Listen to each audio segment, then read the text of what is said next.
I hope all of you can appreciate the Christmas theme, but I think I can do better. Now this is as good as Christmas decorations can get. A lot of kids have been asking for crankbaits this year, so welcome to the Lures for All channel, Merry Christmas, and today I'll be showing you how crankbaits are made at Santa's workshop. Little Timmy wanted a small crankbait, so I'll be making one that's about 5 cm long. To glue the stencil on, some elves use glue sticks, but I prefer organic, so... And now I'll make this piece a little more manageable.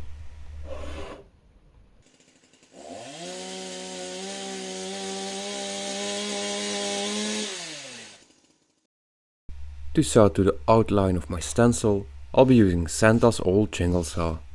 I got this one on North Pole Reworks. There weren't too many made of these bad boys, so they are hard to find. You just pull off this cover, turn on the machine, and then feed the wood in from the front. If you adjusted it right, the excess should just drop out the same way it went in.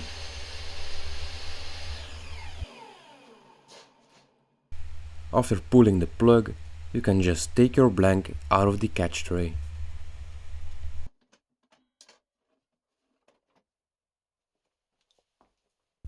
If you don't have one of these machines, you can use a hand or scroll saw. The saw I have is an older model, which leaves a 1mm border around the stencil, so I'll use a jingle sander to finish the outline. Most women watching, if there are any, would consider this an exit only, but as the saying goes, every exit is an entrance to new experience. Just give it a minute and then once again take the finished piece out of the catch tray. Next I want to sand a little round over on the nose and a taper at the back, which I'll mark out and then feed through the sander again. I'm not really sure how these machines do it.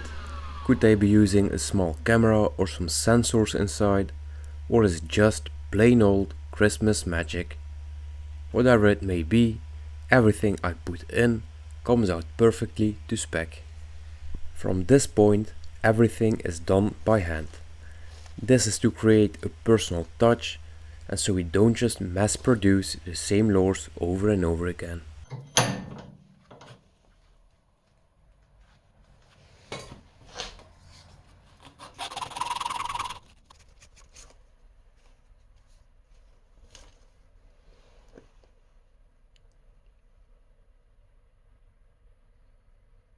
We coat the lures in super glue to make them harder and also waterproof, and always keep your fingers moving so the glue doesn't stick.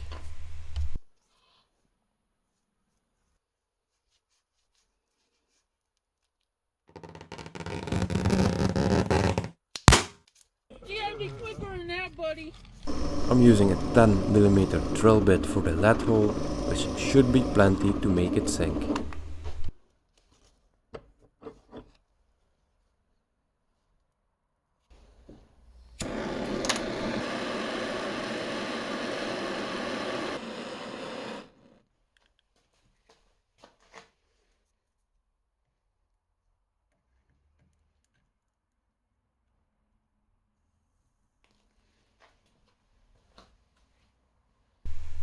After pouring the lead, I use a 12mm drill bit to make the lead sit below the surface and to make a little ledge for the glue to grab onto.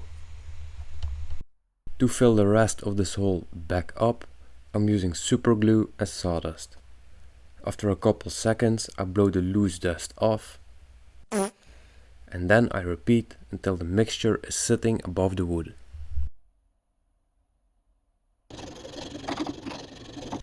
After filing it even, just for good measure, I'll add some more glue to ensure the waterproofing. For the twist wires, I'm using 0.8mm stainless steel wire. You can find a link to everything I'm using in this video in the description.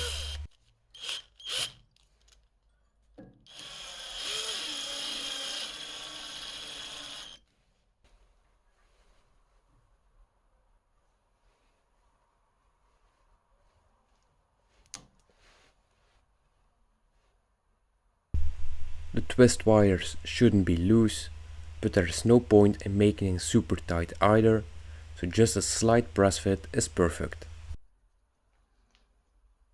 After a lot of testing with different weight placements and line tie spots, this shape just isn't working out.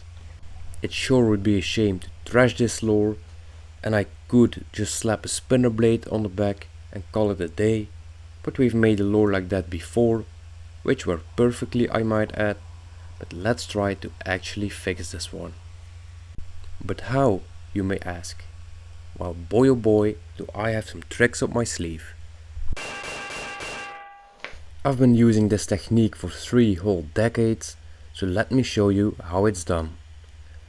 I'll be using this as a reference for squeezing this faulty lure in the right shape. All you need to do is just hold this up for just a minute. Now, watch closely and learn.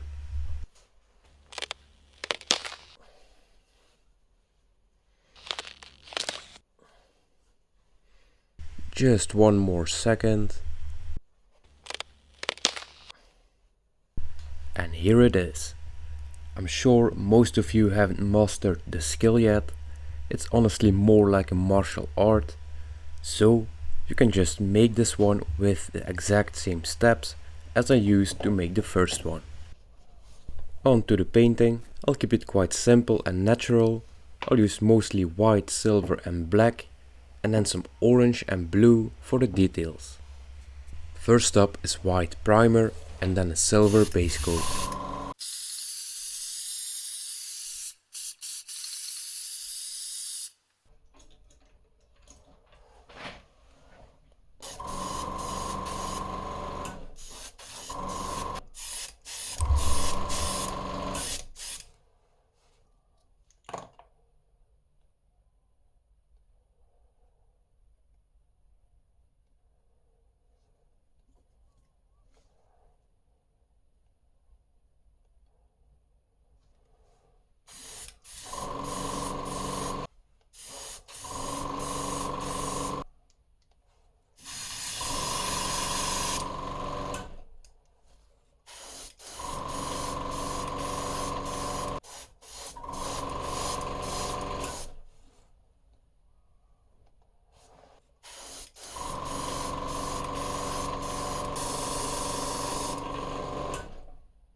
I like to buy round eyes and then split them in the middle to give my lures a very mean look.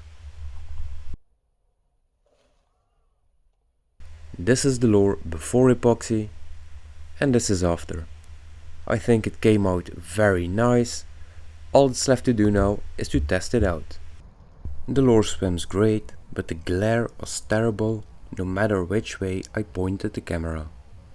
The crankbait still ended up having more of a swimming motion than it actually vibrates, but I can still feel it giving off quite a bit of vibrations through the rod tip. I'm sure little Timmy will enjoy his brand new crankbait, and if you enjoyed this video, be sure to let me know in the comments. And now with all of that said, thanks for watching.